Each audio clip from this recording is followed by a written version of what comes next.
Okay, my correct people, you are welcome. Now welcome. Oh.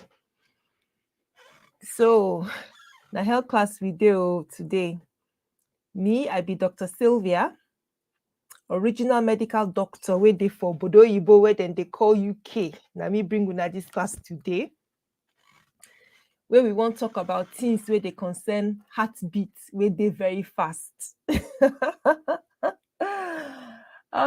Guys, that's the extent my pidgin English can go. Welcome to tonight's lesson. Welcome to the session. Like I said, I'm Dr. Sylvia, a general practitioner and health educator with Askeway Health, and you're so welcome. Pidgin English is a one of the languages that we speak in Nigeria, the mix of English and various blends of Nigerian languages, and it's a fun way that many Nigerians are familiar with speaking. So if you're joining and you speak Pidgin English, drop me a line in the comment section. But yeah, you're welcome. Tonight we're talking about the dangers of a fast heartbeat. And I'm going to look at just a couple of we're going to talk about what fast heartbeat implies and a couple of conditions related to it, and hopefully increase your awareness of when a symptom that you have may suggest something to do with a heart problem. That so it's not just being conscious about things like high blood pressure, but also being familiar with when palpitations happen and their relevance and so on. So that's what we're going to be talking about today. Before we get started, let me just welcome you. If you're watching on the replay in particular, I hope you're doing well. I hope that you've had a great week. It's been a busy week for me. I'm just turning on the fan, it's a bit warm here. Okay. I hope you've had a great week and getting ready for the weekend. We are having the first coronation in the UK for about 70 years, I'm told. That's happening tomorrow. So that is what we have to look forward to this weekend. But yeah, wherever you are, I hope you're doing well. Let me know what your plans are for the weekend. This is a channel where we talk about everything health related. So it could be your heart health, but a lot of it is to do with things that affect your health generally: women's health, sexual health, pregnancy, men's health, children's health, the whole shebang we talk about here. So if this is what you like to hear, please give this video a like and consider subscribing to the channel. I would love to have you join our health community. Okay, so we're talking about a fast heartbeat, why it happens, when to be worried about it. And I know you're familiar with the term heartbeat. We know what that is. Under normal circumstances in a healthy person. Hang on, let me just do a sound check. Make sure I'm not just speaking to myself. Before I continue, let me just turn on this video on my phone. But if you're there in the comments and you can hear, let me know. It might take me a few seconds to get this up, but if you can let me know in the comment section.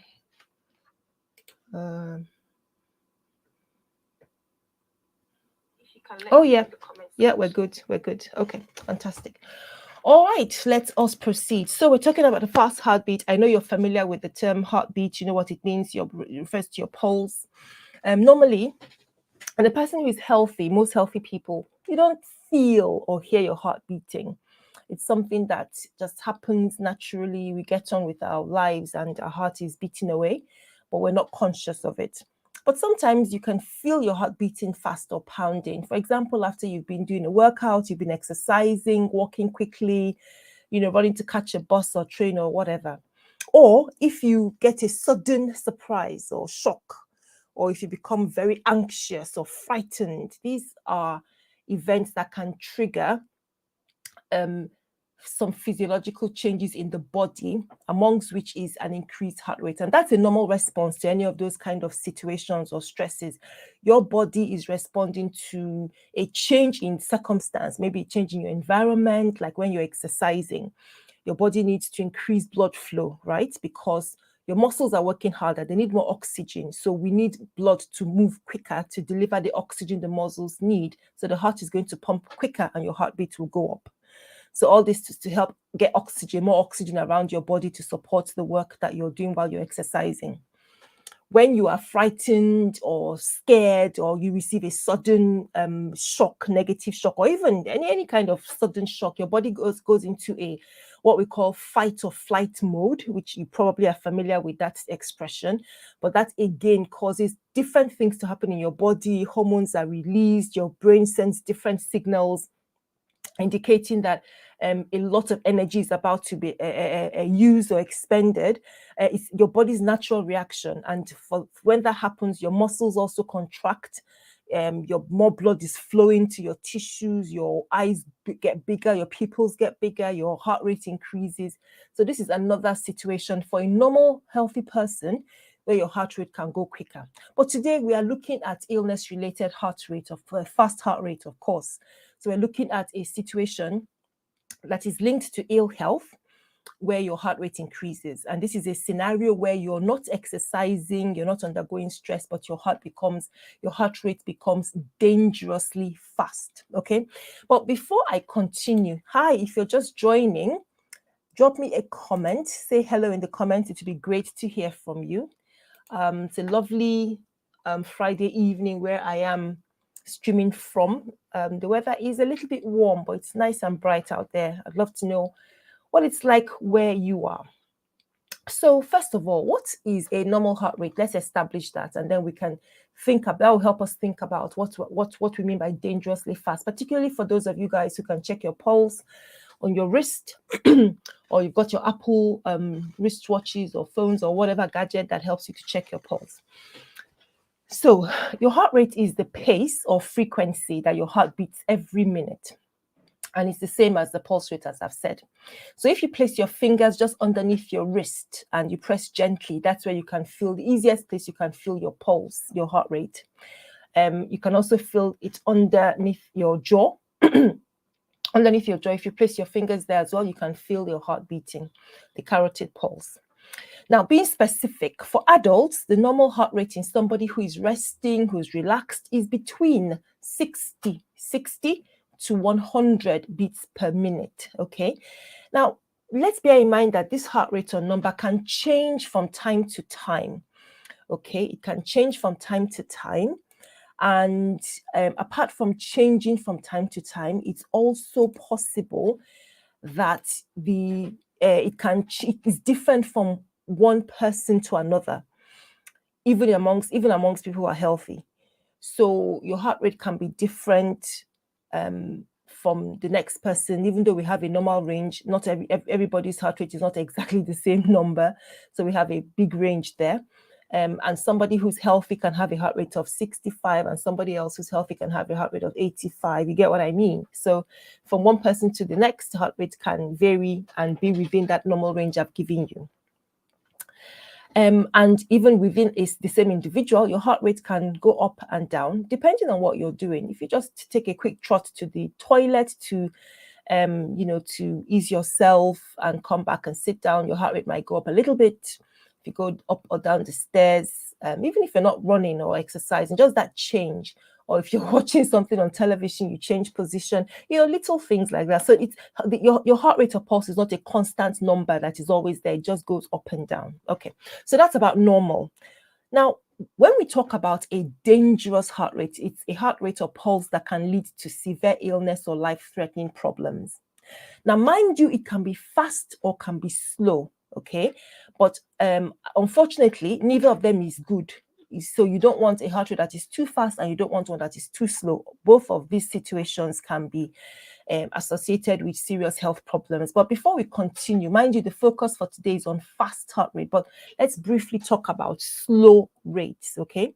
Because some people, especially those who are professional athletes or people who work out very consistently, very regularly, and have been doing that for a long time, can live and are well, they are healthy with slow or low heart rate. So they may have heart rates about 50, 55, under 60, which may be a problem for people who are not athletic like me or you.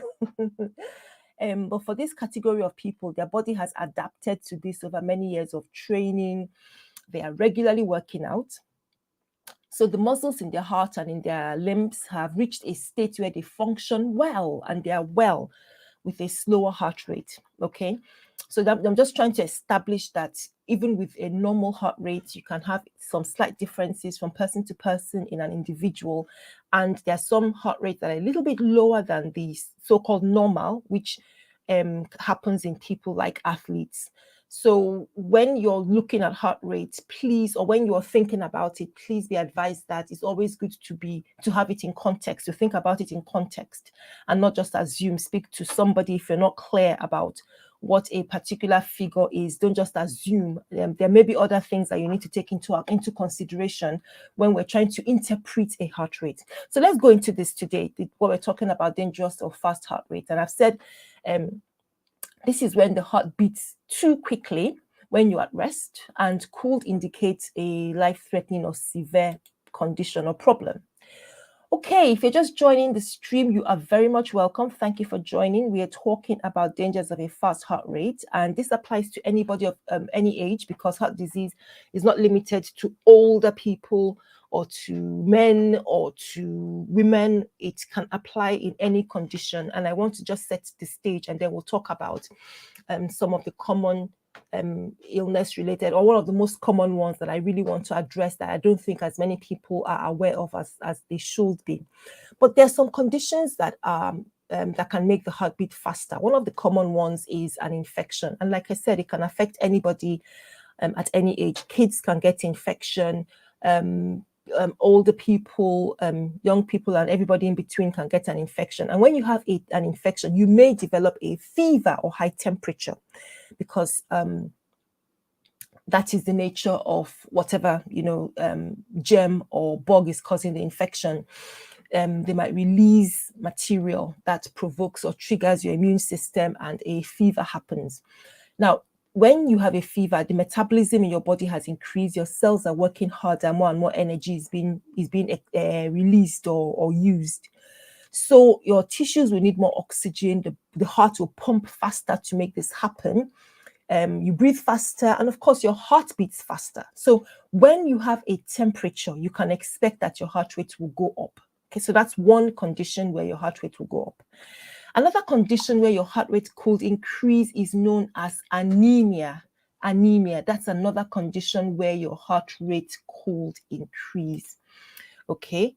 And what is anemia? Anemia is when your blood oxygen level is low. It has many different causes. We're not going to dive into that, but the effectiveness or the result of anemia is that your blood oxygen level is low. There'll be other complications and issues going around, but with low blood oxygen level, it means that your heart has to pump more to deliver the same amount of oxygen that your tissues need.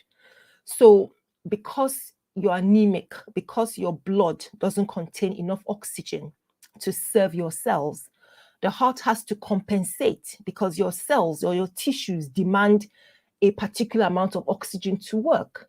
But your blood doesn't have enough of that because you're anemic. And so the heart is pumping, trying to get more and more blood to serve the needs of the cells. But if your heart does that, it will soon get tired, which is why anemia, if it gets severe, if it's not treated, can lead to heart failure. So this is another condition. That is, anemia is another condition where you could have a fast heart rate because your heart is pumping more, trying to compensate. Another condition, so this is the third one now, where your heart rate goes up, if you have something called an overactive thyroid. The thyroid gland is in the neck. If you look at this picture I've got on the screen, you can see, well, no, it's not actually displayed on the picture, but around the neck is where the thyroid gland is located. I didn't prepare a picture of the thyroid gland. I did have one, but I actually deleted it before this stream started. Anyway, so the thyroid gland is in the neck. It's the structure, a gland that's located in the neck, and it produces your thyroid hormones. Your thyroid hormones are some of the most important chemical messengers that your body produces, and they're responsible for many things going on around our body, including metabolism. So if for some reason, and we're not going to go into the reason why today, but if for some reason that you have excess amount of thyroid hormones flowing around your body, your metabolic activity may happen at an abnormal rate. Having an overactive thyroid is also known as hyperthyroidism. Okay, so you're having hyper hyperaction of the thyroid and you have plenty of thyroid hormones, one of the signs or one of the symptoms of having an overactive thyroid or hyperthyroidism is a fast heart rate. When you're sitting at rest, you're not doing anything, but your heart is pumping, going at, a faster, above 100. So anything above 100, in terms of heart rate, we would consider as a fast heartbeat. Now, the situations where your heartbeat is severely high or extremely high, and which are considered serious or life-threatening, potentially life-threatening problems, when your heart rate is around levels of 120, 30, 140, 150. That's excessively high. The heart is working very, very hard. And if that is not treated, could lead to death.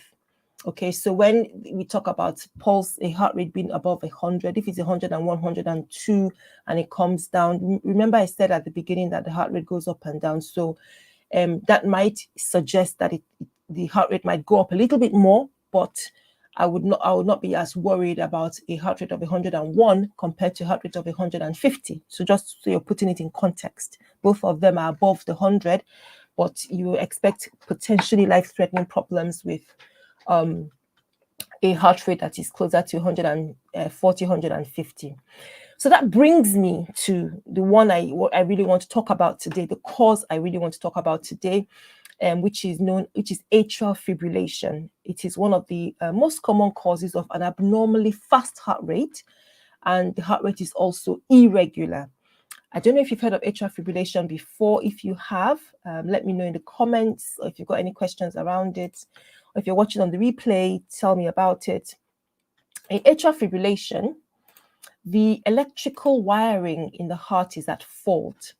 Now, usually the way the heart works is that electrical impulses are produced that drive the way the heart beats. The heart doesn't just beat by itself. It's getting electrical messages. It's regulated with the brain, okay? And normally, those beats are regular. They fire off in a regular pattern, okay? But when something goes wrong in the upper chambers of the heart, it causes that electrical signals to become irregular. It causes those electrical signals to become irregular in the upper part of the heart. So you can see on my screen now that I've got this image of the heart. I don't know if the first one was actually better. I think this one is actually better because you can see the top parts of the heart. You can see the heart chambers, the one towards the bottom are the ventricles, and the little ones that seem to start contracting before the bottom ones are called the atria. Those are the upper chambers of the heart. And when the firing, the electrical impulses, when something goes wrong in those upper chambers, that is when you have this condition called atrial fibrillation. The upper chambers are known as the atria. Each one is called the atrium. So when there's a problem with the way the signal starts off from either of those chambers, that's when you get the condition called atrial fibrillation. And normally, when the heart starts beating, the contraction and the electrical signals actually start from the upper chamber. That's where it starts. So when the problem starts from there, it can transmit down to the lower chambers, and it then makes the heart's pumping to become irregular and chaotic. So just no structure, no pattern, and that can be a very serious problem because it means that the heart is not pumping properly, is not pumping blood out properly. The chambers on top will be pumping at a different rate to the chambers at the bottom. So you can see this is a regular, nice, rhythmic contraction that you can see on the screen. You know, the atrial pump, and then the top chambers pump, and then the lower chambers, the top chambers, and then the lower chambers, the top chambers, and it goes in a nice rhythm. But when it goes haywire, you lose that sense of rhythm. You might find that the top chambers may contract, and they may do that for a couple of seconds before the lower chambers do that, start contracting. That's a problem because every time these muscles are contracting, blood is moving from one part of the heart to another, and that blood needs to be in constant flow. because blood is being pushed around the rest of the body or pushed into the lungs as they travel. So it needs to be well synchronized. That's the word we're looking for. It needs to be well synchronized. And the trouble when that is not going on is that you lose that synchronicity. The atria are now pumping at their own pace, and the ventricles are doing their own thing. It just becomes very chaotic. And that is what happens in atrial fibrillation, and it causes it causes a pulse that is irregular and usually faster. It's not always fast, but it is irregular, okay? And you will get a heart rate that is a lot higher than 100 beats per minute. So the next question to ask that you want to ask is, well, how do you know if you have these conditions? We've talked about anemia, infection, thyroid problems. For those, you can use blood tests. If you've got some type of infection, for example, a urine infection, we can do urine tests. If you've got a chest infection, we can examine you, and so on and so forth. But when it comes to atrial fibrillation, of course, for anemia, you can do a blood test to check your blood levels. For thyroid, of course, you can do a blood test to check your thyroid function. Okay. But when it comes to atrial fibrillation, now, this atrial fibrillation is a severe condition. Let me go back to this image. It's a condition that can lead to blood clots developing inside the heart. I've tried to explain that when you have atrial fibrillation, the atria are not contracting effectively. So the ventricles, that is the upper chambers, are not contracting effectively. So the lower chambers are also not contracting effectively. So instead of blood flowing round in a nice, smooth manner as it should, you might find that blood is stuck in some parts of the heart and blood is not flowing smoothly. So because the heart is not pumping well, blood can become stagnant in some parts of the heart. Then this blood congeals, like clots, and forms clots or clumps. And these clumps can dislodge and move to different parts of the body, such as the lungs, where they can cause something called a pulmonary embolism, or the brain, where they could cause a stroke. Okay. Other problems can also develop from having atrial fibrillation, this messy rhythm problem in the heart. And if it's left untreated for a very long period, heart failure can develop because blood is not being pumped around effectively to the organs. You can get very tired. It can lead to developing other heart problems. And again, like I've said, you're not getting enough blood to the rest of the body to do the different jobs that the cells and the tissues have to do. And this is why a condition like atrial fibrillation is so dangerous. Apart from the fact that it can cause a sudden stroke or cause a sudden pulmonary embolism, both of which are life-threatening problems, it can lead long-term, can lead to problems like heart failure, poor functioning, and just not being fit.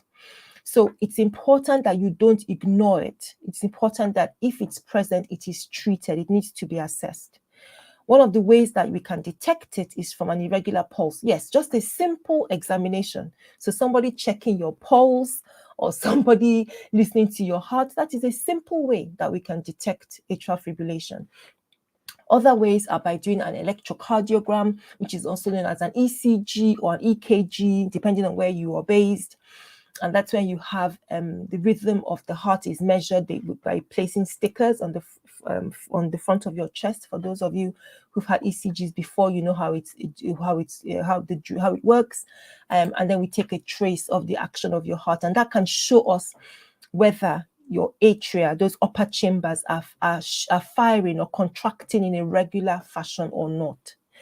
Okay, so that is how we can detect AF, and I've talked about some of the problems that can arise from atrial fibrillation and why it's so important that we know if you have it so we can treat it. But very quickly, let us look at what causes AF.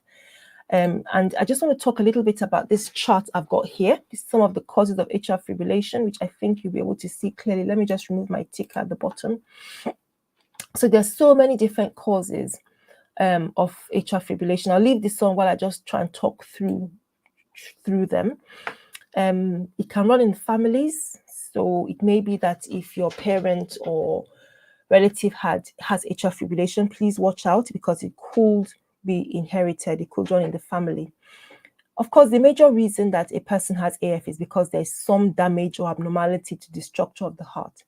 And that could happen for some reason during a person's lifetime, or maybe they were born with it. Another reason AF or atrial fibrillation can develop is if something goes wrong with the heart's natural pacemaker, which is located in the upper part, the upper chamber of the heart. And then there are conditions that can lead to atrial fibrillation, high blood pressure, and which is why we encourage you to treat high blood pressure even if you don't have symptoms, because the long-term wear on the heart muscle from high blood pressure, where the heart is pumping at a higher pressure, can cause or can lead to atrial fibrillation. Other conditions, if you've had a heart attack before, or if you've had a series of heart attacks, you may be more likely to develop atrial fibrillation. Similarly, if you have a problem with your heart valves, or if there's coronary heart disease. Coronary heart disease is when there's a disease of the coronary arteries, which are the arteries that themselves supply the heart. So you can see, no, it's this one. You can see in this picture, you can see those little vessels on the heart. Those are the coronary arteries or the coronary vessels, because there's veins there. So if there's disease of those vessels, the heart itself is made up of muscle, so it needs blood to supply oxygen and nutrients to it. So the heart itself as an organ has blood vessels. So you might have coronary heart disease, heart valves, heart attacks, and so on, that could cause atrial fibrillation. Other conditions like an overactive thyroid, which we've talked about. So if somebody has hyperthyroidism, or people with diabetes may also develop atrial fibrillation. Certain medicines and smoking can cause atrial fibrillation. Other problems with the heart, for example, if you've had heart surgery, the heart has been exposed to some kind of stress that might contribute to it. Experiencing chronic stress, whether that's at work or domestic stress, just chronic unremitting stress, that's no relief, the body cannot recover. Those things can put strain on the heart, so they can contribute to developing atrial fibrillation, as can problems like lung and kidney diseases, some viral infections, sleep disorders like sleep apnea, excessive alcohol use. We talked about smoking just now.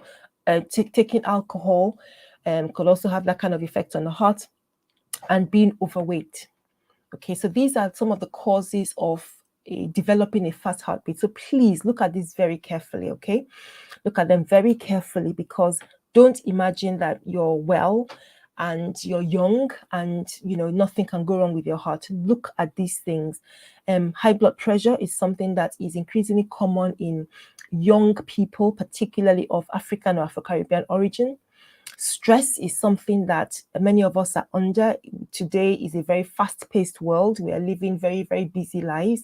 You really have to intentionally put time aside to look after yourself. You really have to intentionally switch off the phone, turn off the computer, get out of a toxic situation. You really need to consciously do that. Otherwise, you're setting yourself up for potential problems, one of which could be atrial fibrillation.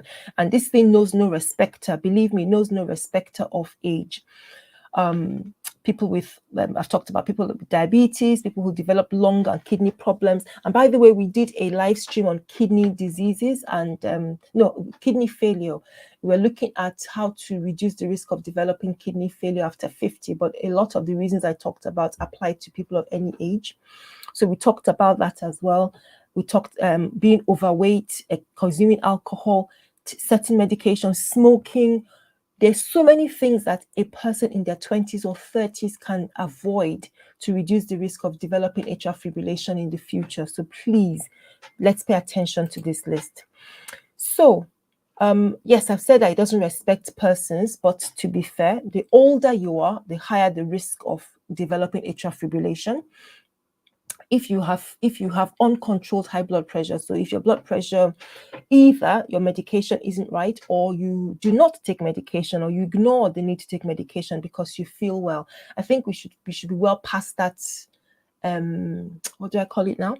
I think we should be well past that kind of attitude or mindset that because you've been told you have high blood pressure, but because you feel you haven't got any symptoms, you need to treat it, or you disregard the advice of your doctors, and perhaps you decide to choose some form of alternative treatment, and you're not monitoring the blood pressure to check that it's actually going down. I do know that there are certain natural measures or options that you can take to help to lower your blood pressure. And yes, we advocate things like losing weight, cutting down on alcohol, stop smoking, healthy diet, and so on to help to control blood pressure. But you need to monitor and make sure that the blood pressure is coming down, and not just say that you want to avoid taking medication and do one thing or the other. People who choose not to pay attention to monitoring the blood pressure and decide they're going to pray about it. For example, I'm speaking specifically to you. Have nothing against prayer, but I believe that God also gave us the different techniques that we have, the different solutions that we have, whether it's medication or whatever measures to help to treat certain conditions. So please don't do yourself a disservice and fail to monitor to be sure that whatever measure that you're choosing or you're using is actually working to control your blood pressure. Other risk factors for having atrial fibrillation, I think I've mentioned some of them, like heart disease, consuming excess alcohol, being overweight, and of course, running in families. Before I go on to talk about the symptoms of atrial fibrillation, let me just quickly mention that there are 3 types.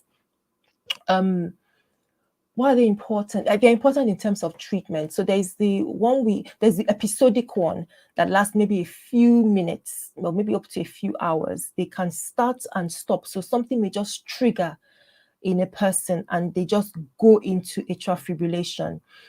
And it lasts for a few minutes or may last for several hours, where they have a pulse that is irregular. It may be very fast, and then it stops. So that's the episodic or paroxysmal type. There's also a persistent one in which they are triggered. The irregular heartbeat starts and it remains constantly, usually for more than 7 days. And they may be triggered by something or the other. Some people have triggers. It may be an infection, it may be stress, it may be smoking, abnormal blood, if they're dehydrated, for example, their thyroid function is abnormal, or maybe something's happened with their medication and it's not controlled, that can push somebody into AF. But the thing about this persistent one is it won't stop on its own. Remember, the first type, the episodic type, it starts and stops by itself. But this second type it will stay until, it lasts more than 7 days, and it will stay until, usually you might need something to stop it, maybe take some medication to return the pulse to its regular pattern. And the third type is permanent AF, that's there all the time. It is just there unless you do something to stop it, maybe control the speed of the pulse, or return the rhythm from an irregular to regular one. It is there all the time. So there are different types of atrial fibrillation that a person can have. Now, what are the symptoms of atrial fibrillation? Please, let's pay attention. Let me get rid of this one. What are the symptoms of atrial fibrillation? If somebody has atrial fibrillation, how can they tell?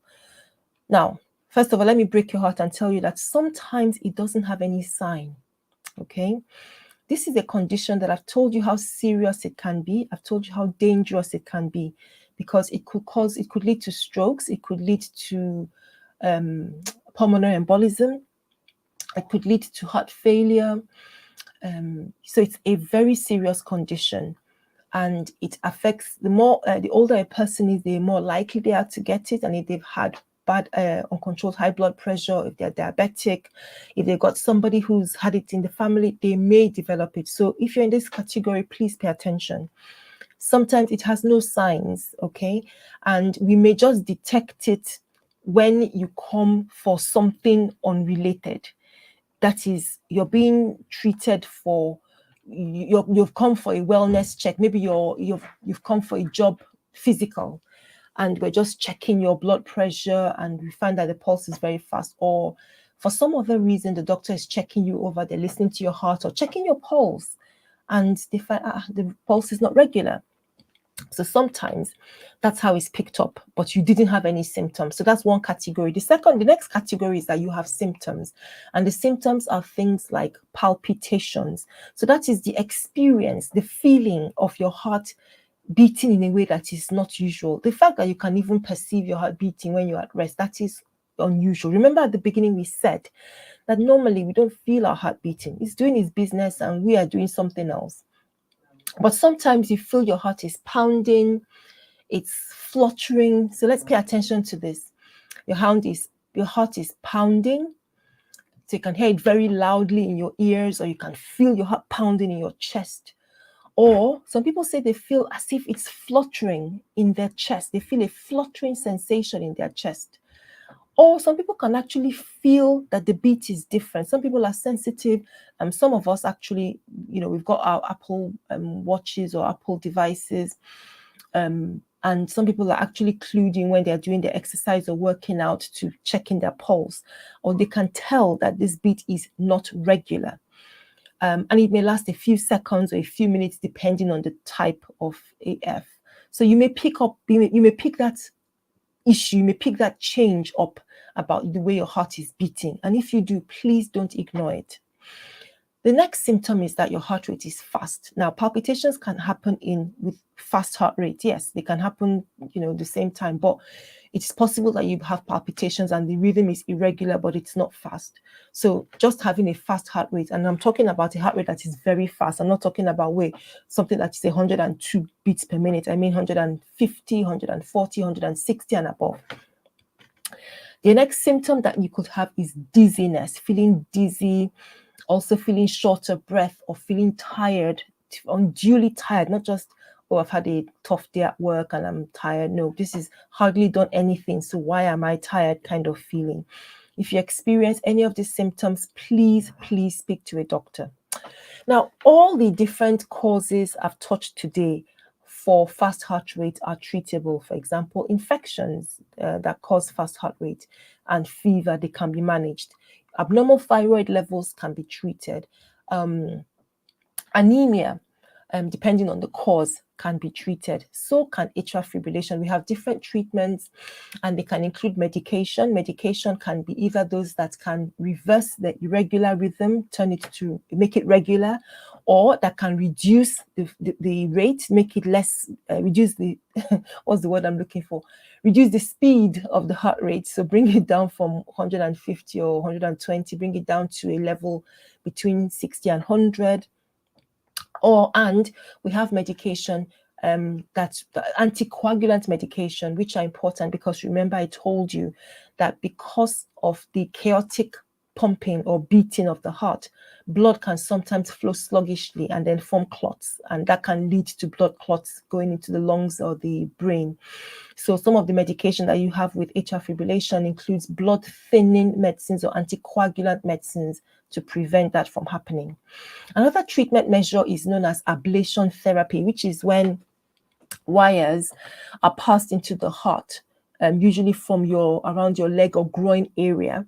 And what they're trying to do is to help to normalize the heart rhythm, so change it from irregular rhythm. And this may help some people, not everyone, but some people who have the more persistent or permanent types of atrial fibrillation.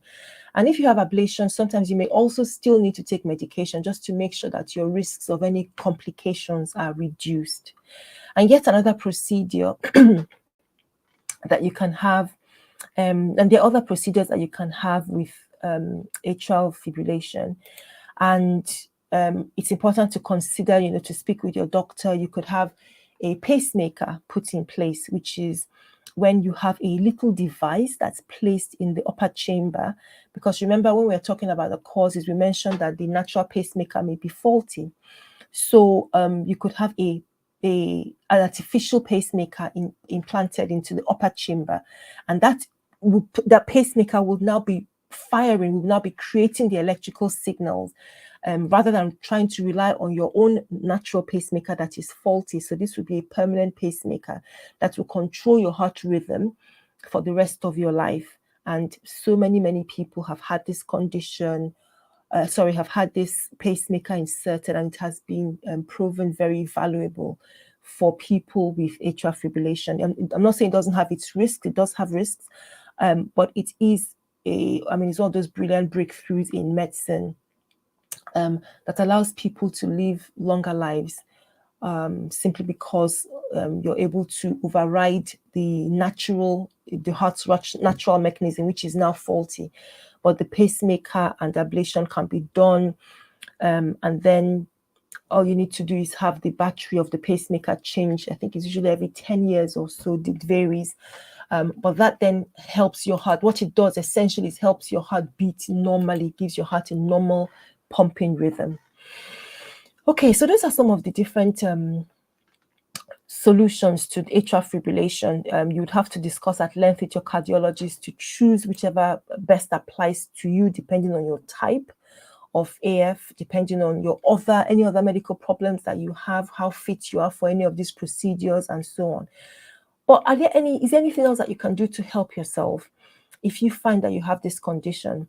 So I know this will be pretty obvious, but let's just run through them quickly. So one is reduce the amount of alcohol that you're taking, because actually studies have shown that by doing so, you can reduce the number of atrial fibrillation episodes that you have, particularly if it's someone that has the persistent type.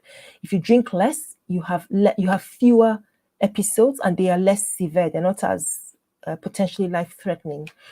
The other thing that you must do is control your blood sugar, your blood pressure, cholesterol. If they are high, they just have to come back down to a normal level, especially if you're diabetic. Next, losing weight. Losing weight is likely to affect atrial fibrillation. If you're overweight, it's because you're putting more strain on the heart. In fact, some cardiologists think this is the most important lifestyle change, that if you're overweight and you lose weight, that can help reduce the potential impact of atrial fibrillation. So they recommend doing some moderate exercises like walking or swimming. Swimming is a very good one, but be very careful, please. Discuss it with your doctor, because some people, we don't want excessive exercise. It's moderate exercise and moderate activity depending on your other medical. So I'm not going to prescribe this over here because it's pretty much dependent on the individual. It's something that you should discuss with your doctor, how much exercise is safe for me. For people without heart disease, you can do as much as you can tolerate, and of course recommend doing up to 30 minutes of exercise at least 5 times a day. But I'm not prescribing that for somebody with heart condition, because I think that needs to be specifically addressed by your physician who's treating you, who knows your medical background. So please get the right advice that is tailored for you. The next thing that you should do is to stop smoking. Remember that smoking featured in the list of causes of atrial fibrillation that we were looking at not too long ago. And then eat a more healthy diet that is high in plant-based foods, fruits and vegetables, and low in saturated fats. Address any stress in your life. So it might be that you're exiting toxic situation, a workplace environment that's toxic, or a relationship that's toxic, or you're engaging in certain relaxation exercises like yoga, breathing exercises, even mindfulness apps might be useful. And the other thing is that learn your triggers. If you have atrial fibrillation, there's some people whose AF might be triggered by stress or coffee, drinking alcohol, or some particular activity.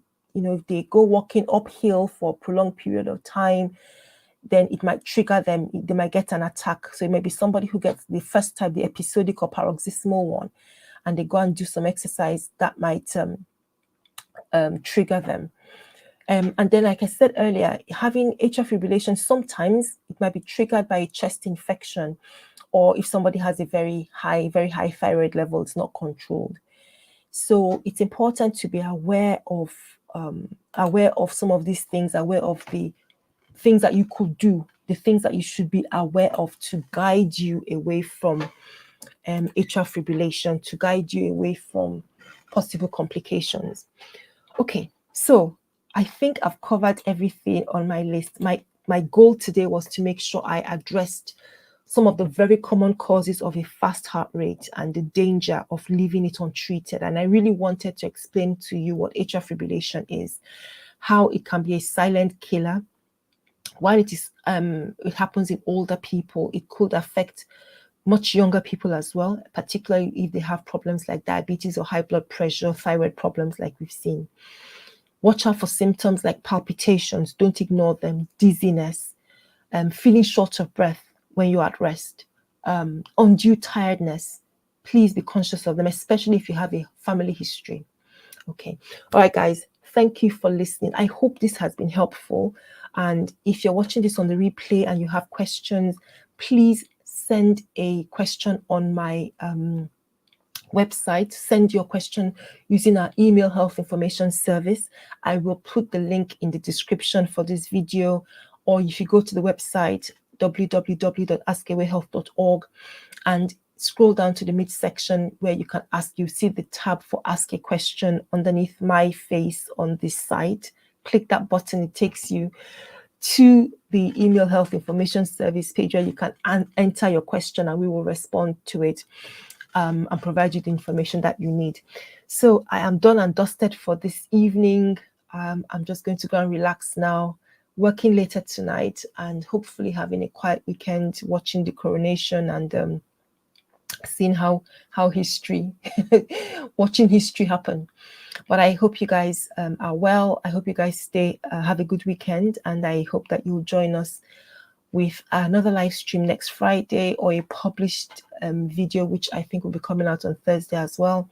Let me know how you found this video. If it was helpful, please give it a like. And of course, we'd love you to subscribe to the channel. And if I haven't already, thank you so much to all new subscribers. I hope you get the chance to see this, but I do appreciate each and every one of you. We're growing steadily, and that continues to amaze me. Thank you so much for your support and your belief in what we are doing. All right, guys, thank you so much for being here. Have a good one. Bye.